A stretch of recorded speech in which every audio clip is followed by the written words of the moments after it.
పాలస్తీనాకు సంబంధించి, ఇజ్రాయెల్కి సంబంధించి నిన్నటిదాకా పాలస్తీనా, ఇజ్రాయెల్ రెండు దేశాల మధ్యన మాత్రమే గొడవ అనుకుంటే ఇప్పుడు లెబనాన్ కూడా అందులో మధ్యలో వచ్చేసింది.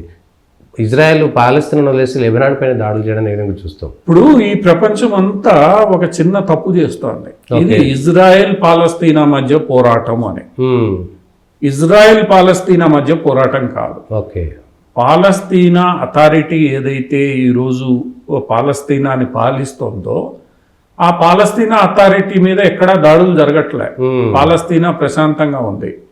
పాలస్తీనాలో ప్రధానమంత్రి ఎవరైతే ఉన్నారో ఆయన ప్రశాంతంగా ఉన్నాడు, అధ్యక్షుడు ప్రశాంతంగా ఉన్నారు. గొడవ అంతా కూడా ఇజ్రాయెల్ హమాస్ మధ్యలో. ఓకే, ఒకటి ఫస్ట్ అందరూ గుర్తుపెట్టుకోవాల్సింది, it is not a Israel Palestine war.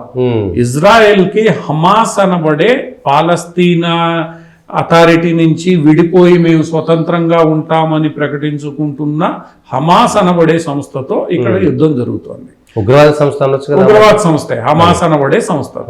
So పూర్తి పాలస్తీనాతో ఇజ్రాయెల్ యుద్ధం చేయట్లేదు. కేవలం గాజా స్ట్రిప్ లో ఎక్కడైతే హమాస్ అనే ఉగ్రవాద సంస్థ మొన్న ఒక సంవత్సరం క్రితం 400 మందిని అమాయకుల్ని చంపేసిందో ఆ ఉగ్రవాద సంస్థతో యుద్ధం నడుస్తుంది. ఆ ఉగ్రవాద సంస్థ పాలస్తీనా అథారిటీ నుంచి కూడా విడిపోయింది. పాలస్తీనా అథారిటీకి వాళ్ళకి సంబంధం లేదు. ఏదైతే గతంలో PLA పాలస్తీనా లిబరేషన్ ఆర్మీ ఈరోజు పాలస్తీనాను పాలిస్తోందో వాళ్ళకి వీళ్ళకి ఏమాత్రం ఈరోజు సంబంధాలు లేవు. ఈ హమాస్ అనేది దాన్ని వ్యతిరేకించి మేము స్వతంత్రంగా ఉంటామని ప్రకటించుకునింది. అక్కడ పాలస్తీనా యొక్క పాలన లేకుండా చేసుకునేది. సో ఇది మొట్టమొదటి అంశం.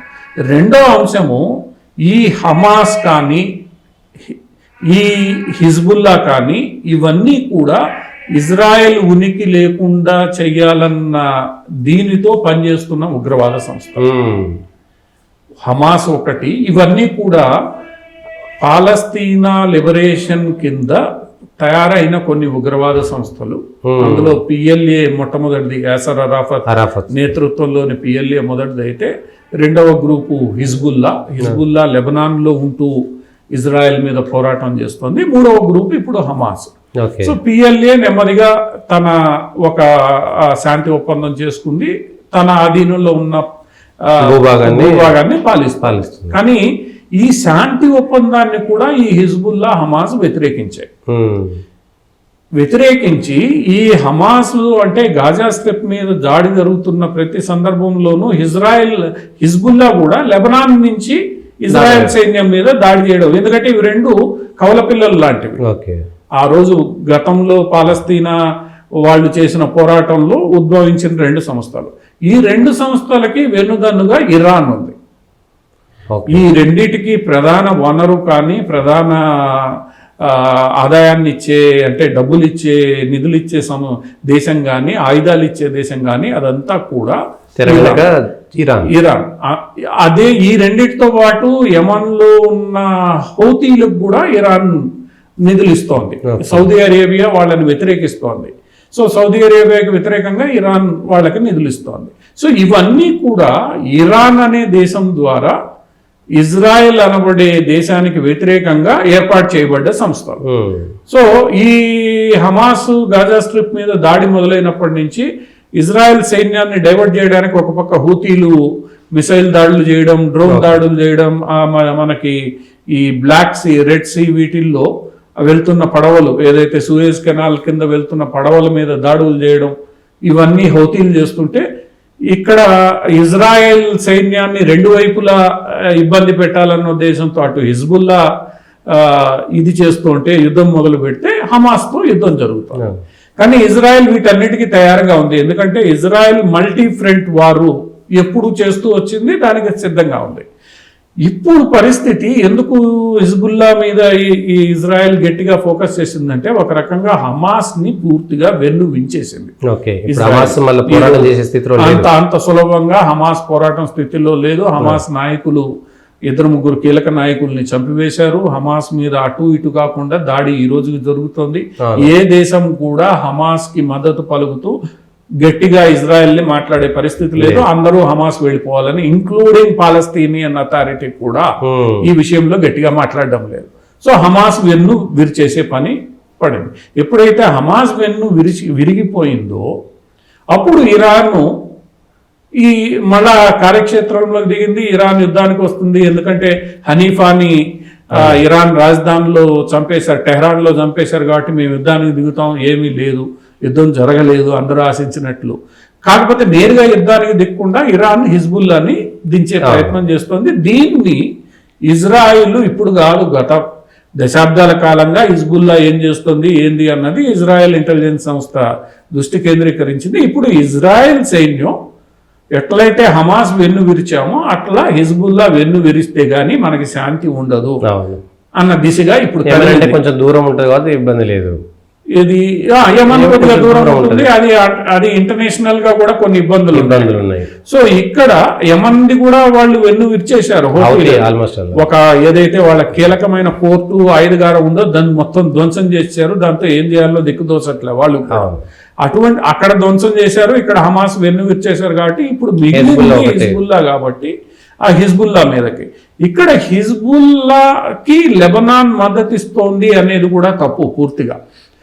ఒకానొక సందర్భంలో లెబనాన్ ప్రజలు, లెబనాన్ ప్రభుత్వం హిజ్బుల్లాకి వ్యతిరేకంగా వాళ్ళు ఉద్యమాలు చేశారు. ఎందుకంటే మొదట్లో హిజ్బుల్లా పాలస్తీనా ఈ కాస్ కోసం అని హిజ్బుల్లాకి మద్దతు ఇచ్చి ఇజ్రాయెల్ మీదకు ఉసిగొల్పారు. ప్రజలు కూడా మద్దతు ఇచ్చారు, లెబనాన్ ప్రజలు. కానీ ఎప్పుడైతే ఇజ్రాయెల్ వెనక్కి తిరిగి లెబనాన్ మీద దాడులు చేయడం మొదలుపెట్టిందో ప్రజలు విసిగిపోయారు, ఎన్ని రోజులు ఈ యుద్ధం అని చెప్పి. సో ఆ విసిగిపోయిన ప్రజలు హిజ్బుల్లాను కూడా దూరం పెట్టాలనే ప్రయత్నం చేస్తున్నారు. అది కావట్లేదు ఆ దేశానికి. ఒకానొక సందర్భంలో అక్కడ అమెరికా, ఫ్రెంచి సైన్యాలు న్యూట్రల్ గా ఉండే ప్రయత్నం చేశాయి లెబనాన్ ని. Lebanon is a modern Islamic country, American influence తో ఉండేది.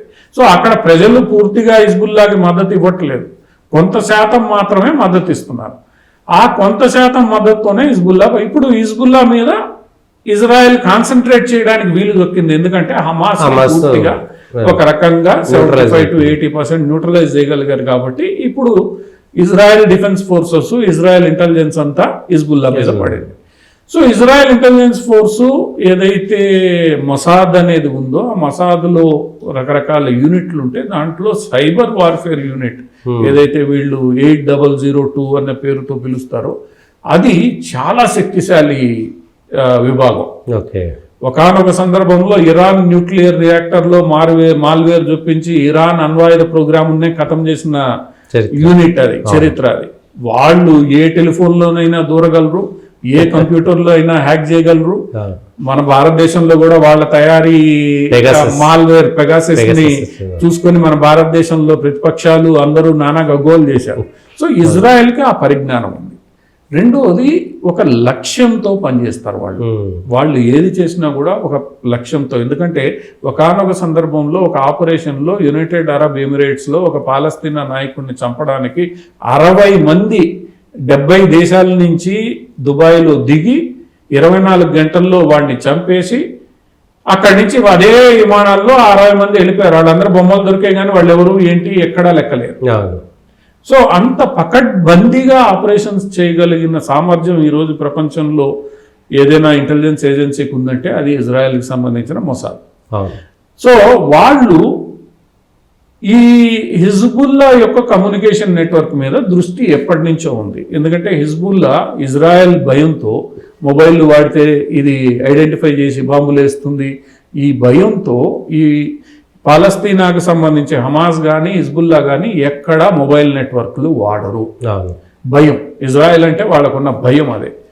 కంప్యూటర్లు వాడరు, ఇజ్రాయెల్ మీద నమ్మకం, కంప్యూటర్లు వాడరు. సో వాళ్ళు తెలివిగా ఏం చేశారంటే పేజర్లు అనేవి పాత తరం టెక్నాలజీ, దాంట్లోకి ఇజ్రాయెల్ దూరలేదని చెప్పి పేజర్లు తీసుకున్నారు. మంచిది. ఇప్పుడు మీరు పేజర్లు కొంటున్నారన్న విషయం ప్రపంచానికంతా తెలుస్తుంది. సో మీకు ఎవడో ఒకడు సప్లై చేసేవాడు కావాలి. ఆ సప్లైయర్ అవతారం వీళ్ళే ఎత్తారు. సప్లైయర్ అవతారం ఎత్తి నీకు సప్లై చేశారు. నువ్వేమీ క్వాలిటీ చెక్ చేసే పరిస్థితి లేదు, నీకు దొరికితే చాలనుకునే పరిస్థితుల్లో నువ్వు ఉన్నావు. సప్లై చేశారు. సప్లై చేసిన తర్వాత వాడి కంట్రోల్లో నీ పేజర్ నెట్వర్క్ అంతా ఉంది. ఈ రోజు సప్లై చేయబడిన పేజర్లు కూడా డిజిటల్ పేజర్లు.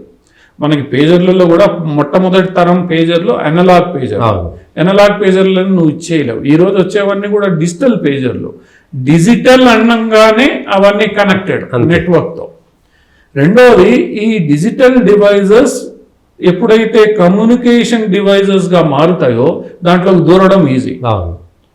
సో ఎప్పుడైతే ఇది ఫండమెంటల్గా అర్థమైందో ఇజ్రాయెల్ మొసాద్ దాన్ని సద్వినియోగం చేసుకుంది, అన్ని పెట్టింది, అందరి చేతుల్లో పెట్టింది.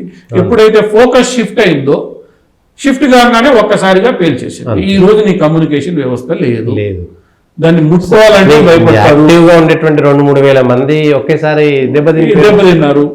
ఇప్పుడు ఏది ముట్టుకోవాలంటే అది భయం. అవును. దాని తర్వాత ఏం చేశారు, ఆ భయాన్ని ఇంకాస్త పెంచడానికి వాకీ టాకీస్ ని లేపేశారు.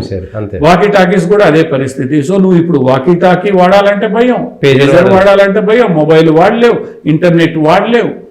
సో ఒక్కసారిగా ఏమైంది అని అంటే మొత్తం నెట్వర్క్ ఐసోలేట్ అయిపోయాయి.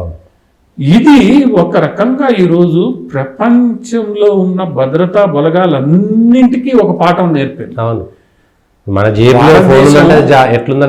భారతదేశం చైనా టెక్నాలజీ 4Gలో వాడినప్పుడే దీని మీద పెద్ద గగ్గోలు మన రక్షణ నిపుణులు చెప్పారు. అందుకనే భారతదేశం ఏం చేసింది, 5G టెక్నాలజీకి వచ్చేసరికి భారత్ తయారీ టెక్నాలజీని వాడింది. డివైజెస్తో సహా దేన్ని చైనా డివైజెస్ వాడొద్దని చెప్పారు. మన భద్రతా బలగాలు లేదా ఇటువంటి పరిస్థితుల్లో పనిచేసే వ్యక్తులు ప్రైవేట్ ఫోన్లు కూడా చైనా ఫోన్లు వాడొద్దని చెప్పారు.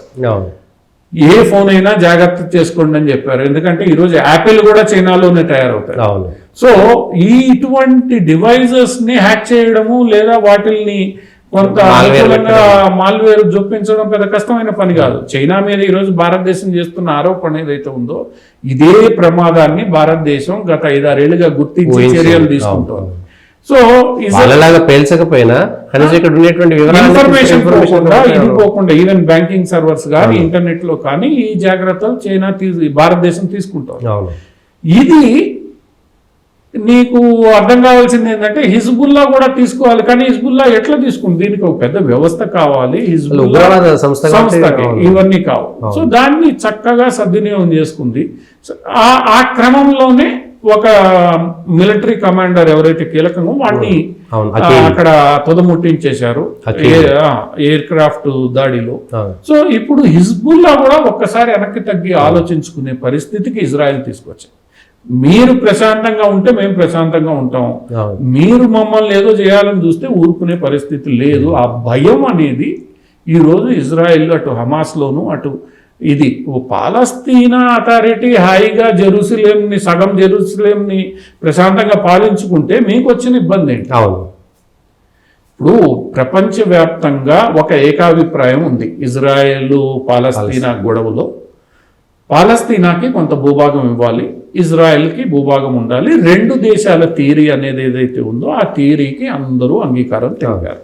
దాని మీదనే యాసర్ అరాఫత్తో అప్పుడు ఇజ్రాయెల్ ప్రధాని ఒప్పందం చేశాడు. వీళ్ళకి భూభాగాలు కేటాయించారు, గాజాలో కానీ ఇక్కడ ఇజ్రాయెల్ లోపల కానీ. ఆ ఒప్పందం ఎక్కడ ఆగిపోయింది? ఎప్పుడైతే యాసర్ అరాఫత్ ఒప్పందం చేసుకున్నాడో ఆ ఒప్పందాన్ని హమాస్ వ్యతిరేకించాడు. ఒప్పందం అమలు చేయనీయలేదు. ఇప్పుడు ఒప్పందం బిట్లుగా అమలు కావాలి, పూర్తి స్థాయిలో కావాలి.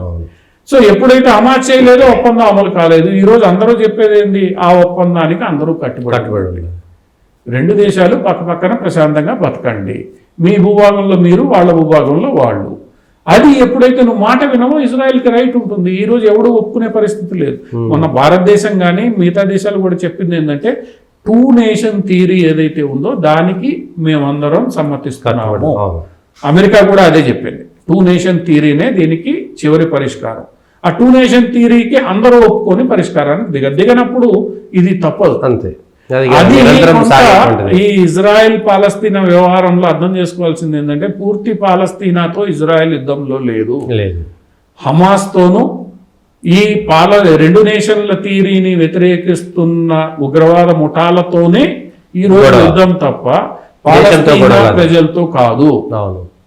పాలస్తీనా మెజారిటీ భూభాగంలో ఉన్న పాలస్తీనా అథారిటీ కింద ఉన్న ప్రజలతో కూడా కాదు. వాళ్ళు ఇజ్రాయెల్ ఇప్పుడు వెళ్తూ ఉన్నారు, వస్తున్నారు, పని చేసుకుంటున్నారు, ఏం ఇబ్బంది లేదు. ఇబ్బంది అంతా హమాస్తో ఉత్తరం వైపు గాజా హిజ్బుల్లా. అంతే. ఇక్కడ ఇజ్రాయెల్ లెబనాన్ కూడా వ్యతిరేకం కాదు. అవును, అక్కడ ఉండే హెజ్బుల్లా తీవ్రవాదులకు మాత్రమే. హిజ్బుల్లాకి నువ్వు మద్దతు ఆపేసి నీ పని నువ్వు చేసుకో, ఓకే. నేను నీ దగ్గరికి రాను. సో ప్రపంచ దేశాలను కూడా ఉగ్రవాదానికి వ్యతిరేకంగా దీన్ని చూసైనా నేర్చుకోవాల్సిన పరిస్థితి. ఖచ్చితంగా ఈ రోజు పేజర్ల దాడి అనేది అన్ని భద్రతా బలగాలకు ఒక గుణపాఠం అయితే, ఈ రోజు అక్కడ జరుగుతున్నవి ఉగ్రవాదంతో ఏది సాధ్యం కాదనే విషయాన్ని అందరూ అర్థం చేసుకోవాలి. అర్థం చేసుకోవడం అన్ని ఉగ్రవాద సంస్థలు. ఈరోజు కాశ్మీర్లో కూడా నెమ్మదిగా అదే మద్దతు వస్తోంది. మొన్న మొదటి ఫేజ్ ఎన్నికల్లో కొన్ని చోట్ల 80%, 70 నుంచి 80% ఓట్లు అంటే 70% ఓవరాల్గా 80% కూడా దాటింది అని అంటే ప్రజలు ఎంత విసిగిపోయి ఉన్నారు. ఈ రోజు మాటలు చెప్పే పరిస్థితి, వినే పరిస్థితుల్లో లేరు. సోషల్ మీడియా వాస్తవాలను చూపిస్తోంది, అందరూ గ్రహిస్తున్నారు. ఎవరో కొద్ది మంది ఈ అతివాద ఆలోచనలతో ఫెనటిక్గా, ఈవెన్ హైదరాబాద్లో కానీ ఇంకో చోట కానీ ఆలోచించే వాళ్ళు మాత్రమే దీన్ని ముందు పెట్టే ప్రయత్నం చేస్తున్నారు. ఎందుకంటే మొన్న హైదరాబాద్లో మిలాడి నబీ ర్యాలీ జరిగిన పద్ధతిని అమానుల్లా ఖాన్ వ్యతిరేకించారు. మా తండ్రి దీన్ని ప్రారంభిస్తే ఈ రోజు ఈ దుస్థితికి వస్తే డీజేలు పెట్టడం ఏంది మన ర్యాలీలో? ఇది ఇస్లామిక్ సాంప్రదాయానికి డీజే సిస్టమ్ వ్యతిరేకం అని అన్నాడు.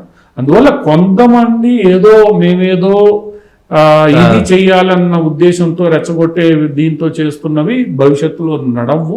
దాన్ని ఒక రకంగా ఈ ఇజ్రాయెల్, ఈ హమాసు, హిజ్బుల్లా మధ్య జరుగుతున్న ఇది, ఇరాన్ కూడా ఏమైంది, చంపారు. ఒకానొక దశలో ఇంకొక వార్త కూడా ఏమొచ్చింది, హనీఫా అని చంపడం కుట్రలో ఇరానియన్ సీక్రెట్ గార్డ్స్ కూడా ఉన్నారన్న ఒక వార్త కూడా వచ్చింది. అంటే అది ఇరాన్ కూడా ఎందుకు వచ్చింది, తలనొప్పి వదిలించుకుంటాం అనుకునిందా? చెప్పలేము. హైపోథెటికల్ గా ఆలోచిస్తే ఎందుకు చెప్పలేము, ఏమైనా జరగచ్చు. ఎందుకంటే అందరూ శాంతి కోరుకుంటున్నారు, ఎవరి సమస్యల్లో వాళ్ళు ఉన్నారు, ఎవరి సమస్యలు వాళ్ళు తీర్చుకుంటే చాలా అనుకుంటున్న వేళ ఏదో బురద నెత్తి మీద పెట్టుకోవాల్సిన పరిస్థితి ఉందా?